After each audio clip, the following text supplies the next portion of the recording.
कुछ दिन बाद आदम को एक पुत्र की प्राप्ति होती है। वह बच्चा बहुत सुंदर होता है। आदम रोज उसे नगर में एक मौलवी की पाठशाला में छोड़कर आता है और शाम को वापस लाता है। एक दिन नगर का बादशाह, जो पाठशालाओं में गरीब बच्चों की मदद करता था, उसने आदम के बच्चे को देख लिया।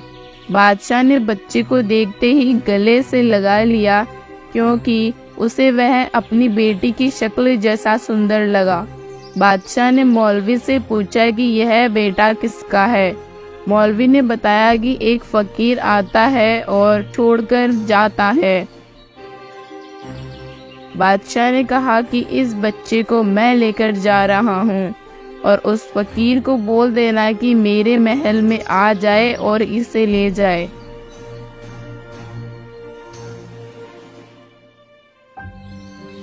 बादशाह के साथ बच्चे को देखकर उसकी पत्नी अपनी बेटी की याद में बेहोश हो जाती है। होश आने पर दोनों उससे बहुत प्यार करने लग जाते हैं, जैसे कि उनका ही हो। आदम मौलवी के पास जाता है और उससे पूछता है कि उसका बेटा कहाँ है। मौलवी ने बताया कि उसे बादशाह ले गया है और आपको महल में बुलाया है।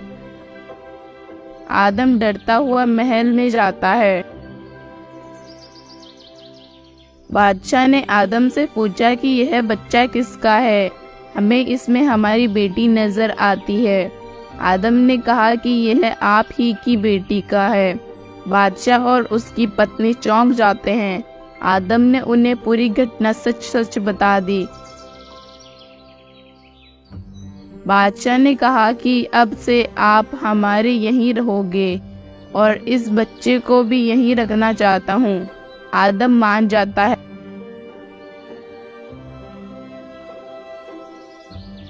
बादशाह और उसकी पत्नी अपनी बेटी को लेने उसकी कुटिया में जाते हैं, लेकिन उनकी बेटी उन्हें उनके साथ चलने के लिए मना कर देती है। बादशाह ने कहा कि हम आदम से पूछकर आए हैं और उसी ने भेजा है, लेकिन वह साफ मना कर देती है। बादशाह अपने मंत्रियों से आदम को सम्मान के साथ बुलाकर लाने के आदेश देता है। आदम कुटिया में आकर अपनी पत्नी से कहता है कि वह अब यहाँ नहीं रहना चाहता है और वह अपने माँ बाप के साथ महल में ही चली जाए। आदम उस कुटिया को छोड़कर जंगल में चला जाता है और वापस नहीं आता। बादशाह अपनी बेटी और उसके बच्चे को अपने साथ महल में रखने लग जाता है।